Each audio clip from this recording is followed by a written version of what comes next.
국민연금 받고 기초연금까지 받고 있는데 기초수급자가 될 수 있을까요?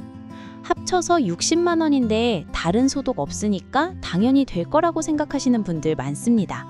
그런데 이 60만 원, 단일원도 깎이지 않고 전부 소득으로 잡힙니다. 공제가 없어요. 근로소득은 공제가 되는데 연금소득은 공제가 안 됩니다. 열심히 보험료 냈던 게 오히려 불리하게 작용하는 거죠. 오늘 이 영상에서 연금소득이 기초수급자 선정에 어떻게 반영되는지, 급여 종류별로 통과할 수 있는 정확한 기준 금액은 얼마인지, 그리고 연금을 받으면서도 수급자가 되는 현실적인 조건까지 하나하나 짚어드리겠습니다. 안녕하세요. 소소하지만 담백한 복지 이야기를 전해드리는 소담이입니다. 기초수급자로 선정되려면 소득인정액이 급여 종류별 선정기준 이하여야 합니다.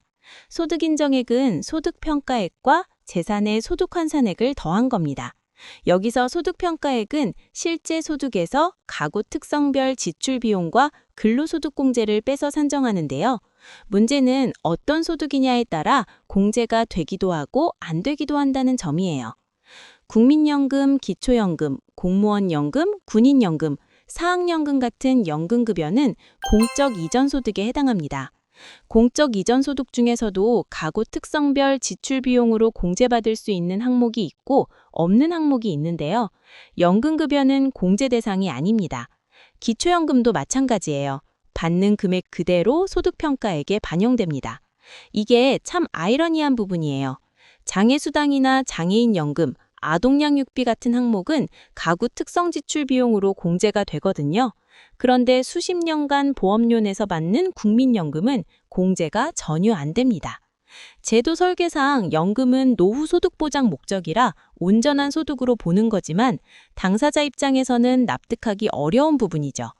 그러면 1인 가구가 국민연금과 기초연금을 합쳐서 월 60만 원 받는 경우를 볼게요. 다른 소득이 전혀 없고 재산도 없다고 가정하면 소득인정액은 그대로 60만 원이 됩니다. 이 60만 원을 2026년 급여 종류별 선정 기준과 비교하면 수급 가능 여부를 바로 확인할 수 있습니다. 정확한 선정 기준 금액이 궁금하실 텐데요. 좋아요 눌러주시면 바로 그 금액 알려드릴게요. 2026년 1인 가구 기준 생계급여 선정 기준은 기준 중위 소득의 32%인 82만 505원입니다. 의료급여는 40%인 102만 5,695원이에요. 주거급여는 48%인 123만 833원이고요.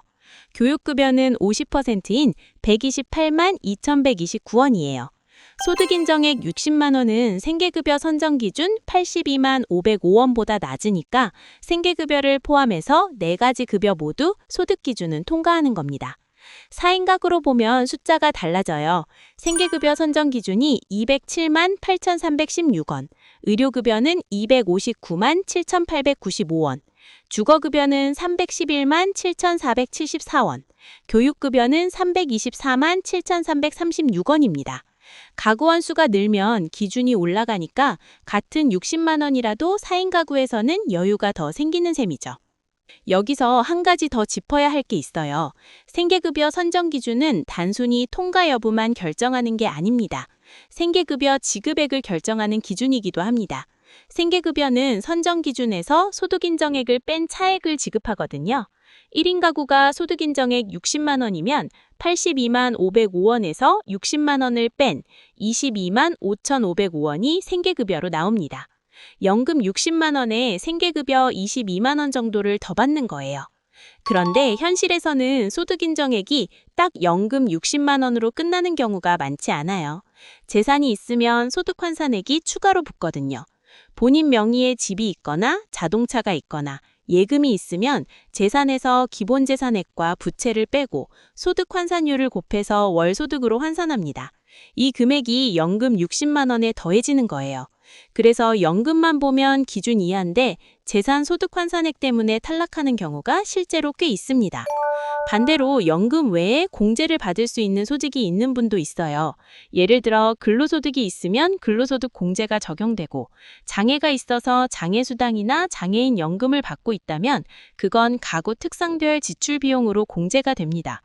연금은 공제 안 되지만 다른 소득에서 공제를 받으면 전체 소득 인정액이 낮아져서 수급 가능성이 올라가는 구조예요. 사적 이전 소득도 주의하셔야 해요. 부양 의무자나 친인척, 후원자한테 정기적으로 돈을 받고 있으면 그것도 소득에 잡힙니다. 다만 월별 지원 금액 총합이 해당 가구 기준 중위 소득의 15% 이하이면 반영하지 않아요.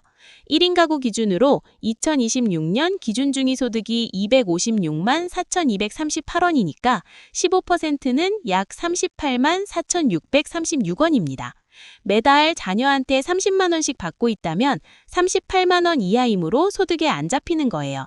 하지만 40만 원을 받으면 15% 초과분인 약 1만 5천 원이 사적 이전 소득으로 반영됩니다. 정리하면 이렇습니다. 국민연금과 기초연금 합산 60만 원은 공제 없이 전액 소득인정액에 반영됩니다. 다른 소득과 재산이 없다면 1인 가구 기준 생계급여부터 교육급여까지 모두 소득 기준은 통과할 수 있어요. 생계급여는 약 22만 원 정도 받게 되고요. 다만 재산이 있으면 소득 환산액이 추가되고 사적 이전 소득도 기준 초과 시 반영되니까 본인의 전체 상황을 종합적으로 따져봐야 합니다. 연금 받고 계시면서 기초수급 신청을 고민하고 계신 분이라면 일단 주소지 관할 주민센터에 가셔서 모의 계산을 요청해보세요. 소득 인정액을 미리 산출해 볼 수 있습니다. 복잡한 계산 직접 하실 필요 없이 담당자가 확인해줍니다. 이 정보가 주변에 연금 받으면서 생활이 어려운 분에게 도움이 될 수 있으니 공유 부탁드립니다. 복지 소식 놓치지 않으시려면 구독해두시면 편합니다. 소담이었습니다.